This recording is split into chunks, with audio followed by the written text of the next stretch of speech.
Hey guys, welcome back. I hope you are having an amazing day. Let's get right into the stories. The first one is a pro-revenge story. It was early 2023 when the layoffs hit. My wife Sarah and I were both let go within weeks of each other. With bills piling up, I jumped at the first opportunity that came my way, a role at Hamilton Tech, even though it meant taking a step back in responsibilities. The job itself seemed promising enough, with Mike being an accommodating manager. The problem was his right-hand woman, Tina. From day one, she made my life a living hell. Tina would dump her workload on me, demanding I work through lunch breaks and evenings. Vacation requests were routinely denied, and she'd bombard me with calls and emails at all hours, even on weekends. But the insults were the worst part. Tina would make snide remarks about my weight, saying I was big for an Asian guy. The verbal jabs piled up until I had pages of documented offenses. I stuck it out purely for the paycheck, but the stress took its toll. One Friday afternoon, after Tina chewed me out over a minor scheduling mishap, I broke down. With a family emergency weighing on me, I finally confided in Mike about Tina's abusive behavior. Mike was understanding, having seen half of Tina's team quit due to her management style. He promptly moved me to another group under his supervision. Relief, however, was short-lived. Tina continued to meddle, harassing me from afar. Once she even stormed up to my desk, loudly proclaiming I was unfit for the role while Mike watched in disbelief. After 2 excruciating months, I'd had enough. I typed up my resignation, attaching the dossier of Tina's offenses, and hit send, CCing the entire company. Mike tried to negotiate, offering accommodations for me to stay, but I knew Tina's presence would persist. Her own manager overseas seemed indifferent to the numerous HR complaints against her. For 3 agonizing months, we scraped by on next to nothing. Some nights it was just bread for dinner so we could cover the mortgage and medical bills from Sarah's hospitalization. I must have applied to hundreds of jobs during that stretch. Then, out of the blue, an old colleague, Jared, landed a senior role at Hamilton Tech. We caught up, and I gave him the insider's take on the company's challenges. Jared was so impressed that he made me an offer I couldn't refuse, to join his team as chief of staff. Tina's jaw must have hit the floor when Jared introduced me during the first all-hands meeting after his arrival. There I was, sitting 2 levels above her after the mass exodus she had triggered. Staying classy, Tina immediately fired off a blistering email to Jared, trashing my competence and accusing me of lying to get ahead. Jared forwarded her email, asking for my side of the story. For an hour, I laid it all out. The harassment, the documentation, the resignation letter, and testimonies from Tina's former staff. Jared had seen enough. That Friday, he cut Tina loose for good. Karma has an interesting way of evening the odds, doesn't it? The next one is an entitled people story. I've lived on my family's land for as long as I can remember. My grandparents bought the sprawling property decades ago, and it's been passed down through the generations ever since. I always loved spending time here as a kid, riding horses, swimming in the creek, and playing in the rolling hills. Now as an adult, I've built my own house here and get to wake up to this beautiful scenery every morning. The land borders national forest on one side, giving it a remote, peaceful feeling while still being just a short drive to town. I've got 2 neighbors nearby who are great, friendly retirees who have always respected the property lines. Never had any issues until a new owner moved into the other neighboring plot last year, and that's when the trouble started. Her name was Karen, and she wasted no time letting everyone know she was going to be a nightmare neighbor. Soon as she moved in, she started complaining about any little thing she could find fault with. Didn't like the sound of my tractor tilling the soybean fields. Claimed my horses were too loud and their manure smell bothered her. Even had the audacity to say my house was an eyesore she shouldn't have to look at. I tried to be polite and brush off her constant criticisms at first. Figured she was just one of those perpetually unhappy folks that likes to make everything into an argument. But Karen took things too far when she started encroaching onto my property. First, it was just little things like throwing her trash into my bushes by the fence line. Annoying, sure, but I picked it up without saying much, not wanting to fan the flames. Then I started noticing her car parked halfway in my driveway when she was out walking her tiny yappy dog. I asked her to keep her car on her own property, but she shrugged it off like it was no big deal. The final straw came when I caught her literally remodeling the shed that was clearly on my side of the fence. I stormed over there and told her to get away from my shed and my land, but Karen stood firm, claiming that she had just as much right to the shed and surrounding area as I did. Said she wasn't going to stop her remodeling project and there was nothing I could do about it. Well, I wasn't about to let someone brazenly encroach and build on my family's land. I told Karen firmly that she had 10 minutes to gather her supplies and get off my property or I'd be calling the police. Of course she threw a fit, ranting about how unreasonable I was being and this land had no business belonging to me anyway. but my dialing finger was ready to call cops, and I think she could tell I meant business. With a dramatic huff, Karen gathered up her tools and supplies, all while muttering insults at me under her breath. I watched her stomp off my land and back to her house, fuming the whole time. Wasn't sure if this would be the end of it, but at least she was off my property for the moment. For a few weeks, things were quiet. Karen shot dirty looks my way, but didn't cause any direct issues. Then one day, I got a call from my county clerk's office saying they needed to discuss the paperwork filed about selling my land. I was understandably confused and went down to the clerk's office right away. That's when I discovered the unbelievable truth. Karen had forged documents and property transfer paperwork to make it look like I had sold her a portion of my land. She even forged my signature to make the sale look legitimate. I was absolutely stunned. This woman had illegally forged documents to literally steal land right out from under me. The clerk showed me the paperwork, and it was clearly a sloppy attempt at replicating my signature. Thankfully, the people at the clerk's office knew me and recognized something sketchy was going on. They wanted to track me down before filing the fraudulent property transfer. I wasted no time in contacting my lawyer and showing him the forged documents. He agreed we had an airtight case to prove this was all done illegally without my knowledge or consent. He helped me file documents contesting the sale and accusing Karen of fraud. A court date was quickly set up for us to present our case. Karen showed up looking smug, clearly not understanding the severity of what she had done. But that look quickly dropped when my lawyer presented our evidence and documentation proving the land sale was fraudulent. When prompted by the judge, Karen tried to continue spinning her web of lies. She stuck to her story that I had willingly sold her the portion of land and she had done nothing wrong. But the proof against her was overwhelming. Not only did she not have a legitimate signed contract from me, she didn't even have a plausible reason why I would randomly sell her a chunk of my family's sprawling farmland. In the end, the judge saw right through Karen's deceit. He voided the illegally filed land sale documents and upheld my lawful ownership of the entire property. Karen was found guilty of fraud and forgery of legal documents, but I wasn't done with this woman yet. On top of contesting the sale, my lawyer helped me file a civil lawsuit against Karen for damages resulting from her fraudulent scheme. She maliciously tried to steal my land, so it was only fair that she pay for the trouble she caused. After reviewing the costs I incurred from having to take time off work, meetings with my lawyer to gather evidence and fight the false land transfer claim, and emotional distress over the whole ordeal, the judge awarded me over $15,000 in damages. Let's just say Karen looked utterly shocked when she heard that ruling. I think the combination of having her underhanded plot exposed and foiled, plus getting slapped with a hefty financial penalty was the perfect justice. The judge also granted my request for a restraining order against Karen, just for good measure. I figured a little extra legal protection from this unhinged woman was a wise idea. Karen learned the hard way that you can't illegally try and snatch someone's property without consequences. Thanks to the ethics at my county clerk's office and my rapid legal response, I successfully reclaimed my land and recouped damages too. Don't mess with a man's livelihood and ancestral homestead, that's for sure. The next one is a petty revenge story. I was with my crappy husband for 10 years. We had a successful band together and toured all over for years. He asked an artist who had opened up for another certain famous artist in our genre to give us a good word and help us open for him on his next tour. My husband wanted that opportunity so bad as he thought the artist was Badass Ass Duck. The friend ended up opening for the Badass Ass Duck artist, so we didn't get the tour. He never knew we tried though and didn't know who we were as our name never got past the friend my husband asked to help us.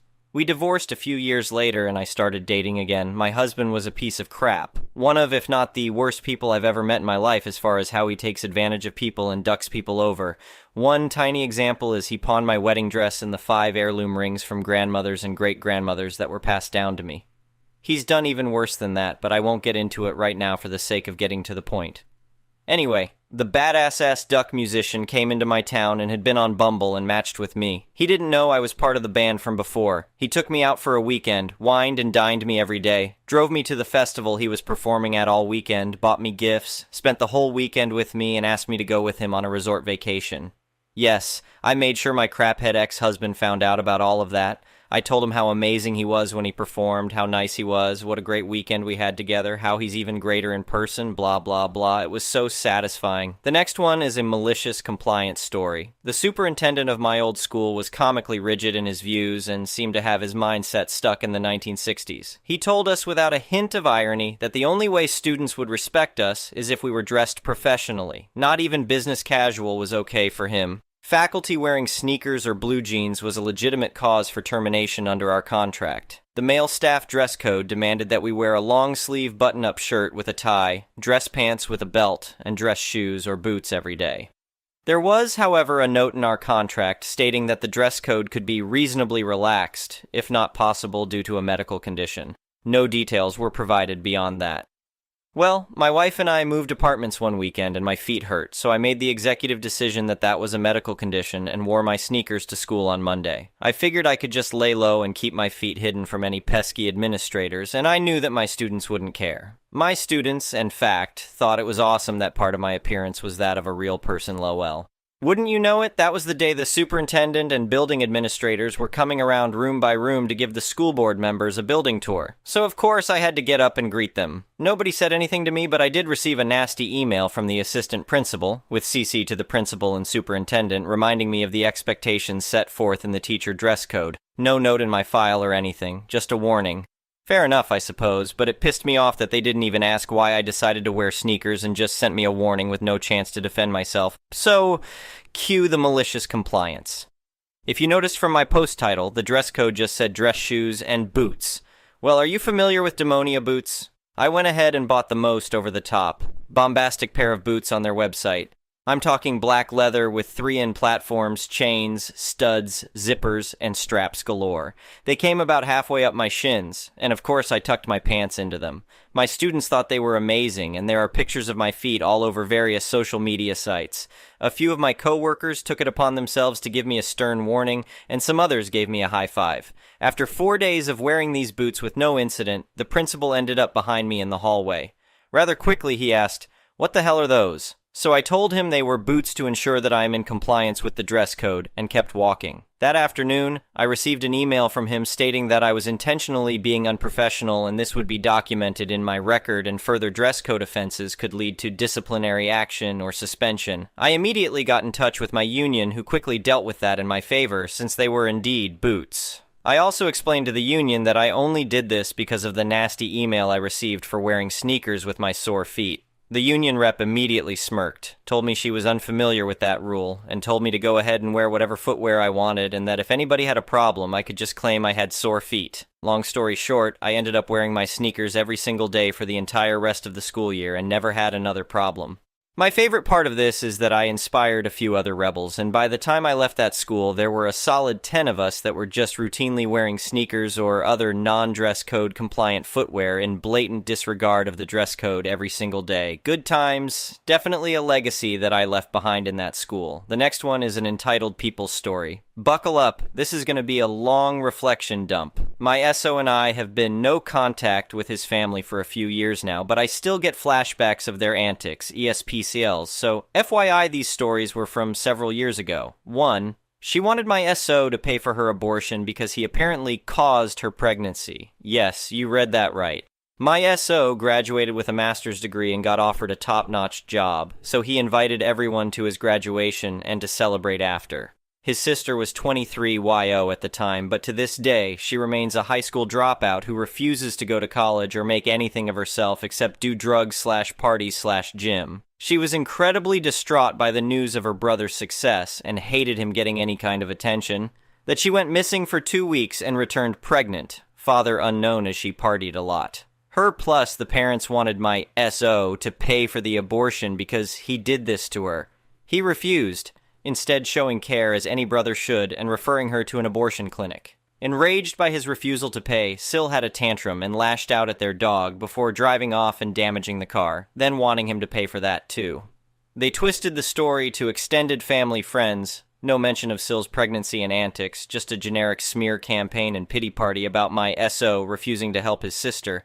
And my SO received many angry confrontations saying he should be ashamed of himself for being so abusive towards his poor, innocent sister. His sister and a few others refused to attend his graduation. Soon after, my SO finally had the money to move out of home and go NC too. She expected everyone to fix and pay for her problems, then threatened to do things if she didn't get her way.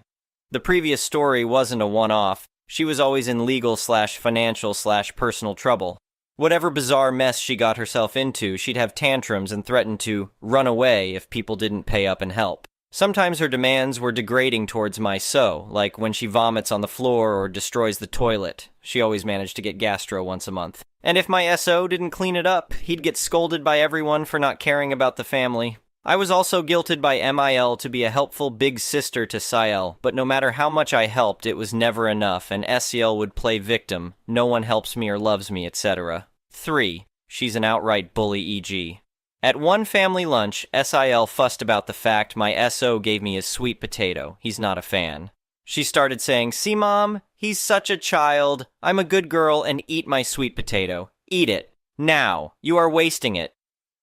He reassuringly told her to relax and explained that I will eat it, but she retaliated with, "Don't you ducking tell me to ducking relax," and squashed the sweet potato in her bare hands and threw it across the dining room. She left, then marched back in demanding an apology and said, "If I do something bad after this, it's your fault," before running off and wailing. We left the event because MIL started scolding and berating my SO, and clearly we were no longer welcome. This enraged MIL plus SIL, as they both texted us demanding further apologies for upsetting Sil and leaving. Again, this wasn't a one-off thing. My SO would call his sister out on her abuse insults, then she'd run away crying, and Mill would step in and scold him, insisting his sister was trying to fix their sibling relationship, complete BS, and that he's the one that's ungrateful and uncooperative. 4. She would steal stuff and steal credit. Despite the fact she had an endless supply of nice stuff, my SO would still discover my things, perfume, lipstick, etc. in her bags and closet. She'd even help herself to things like his used razors because she couldn't be bothered to buy her own and he'd have to throw them out. When she was called out, she'd scream, kick, cry, etc. It was so bad he resorted to hiding and locking things away. Sile's also very ill-equipped for adulthood. She refuses to learn basic adult responsibilities, can't keep a basic job, etc. She doesn't even wash her hands or close the door when using the toilet. But to save face, she'd try take credit when my SO did chores. The parents would give over-the-top praise to her, plus money if she asked. But if my SO spoke up saying, "Actually, I did the work," they'd accuse him of stealing his sister's credit. When hosting social events, my SO would set everything up, cook, clean, etc. And I'd overhear Mill whisper to Sil, "Tell everyone you did it and not your brother, okay?" Just before NC, my SO stopped doing anything for his family, and they'd get mad because things went to shambles without him. Side note, the whole fam was entitled to my SO. SIL, Phil, and MIL have all had their fair share of inflicting damage on the family, and my SO fixed things by stepping up to compensate for their flaws. E.g., in my SO's childhood, MIL had many outbursts due to FIL's apparent laziness, incompetence, and even abandoned the family for a while, only deciding to return once my SO, as her young son became the provider, did most of the domestic labor, studied hard, etc. Obviously, this meant they all reacted really poorly once he moved out, got therapy for his trauma, and went NC. I have deep resentment for these kinds of entitled people. We are both so glad to be NC too. But how did they even end up this way? That question haunts me to this day. Ugh. The next one is an entitled parent story. We just had a fight with over the phone about what I posted on my private Instagram. Makeup is my favorite hobby, which I'd love to turn into a potential income later in life. I posted a reel with Amy Winehouse's Back to Black, which included a transition I came up with that involved a cigarette. Keep in mind that I don't even smoke a lot, a few cigarettes a day. She blew up on me for posting that, but that's not all. I have multicolored hair, green, blue, purple, many different shades, and she will periodically tell me that I don't look my age and that I should wear a natural color. Also always mentions she liked me the most when I was blonde, which is not my natural hair color, lol. She tells me I'm getting too old for unnatural hair color. She also comments on the way I dress, saying I look like I'm still in high school. I prefer streetwear style and alternative clothes. She also calls me if I post photos from hangouts with friends where I'm dressed inappropriately, but not because the outfits are revealing, but again because I should dress my age. Today, I told her I will block her on my social media because I can't stand her calling me about the things I post. And I told her to please find a therapist because I can't be her therapist, especially as a mentally ill person who is in outpatient treatment and therapy and takes a lot of meds to function normally. She always dumps everything that's bothering her on me. I just couldn't stand it anymore, especially because she called to complain about the Instagram reel after I spent 3 hours with my beloved puppy at the vet because she got very sick. She knew what was going on and I told her I'm under a lot of stress, but she just had to tell me. The thing is, she already told me yesterday when I posted it, but over a message. But that wasn't enough and she had to call as well. I'm NC with everyone in my family except for her, but honestly considering going NC with her as well as soon as I become completely financially independent. Thank you for watching. I would really appreciate it if you could like the video and subscribe to our channel if you haven't already.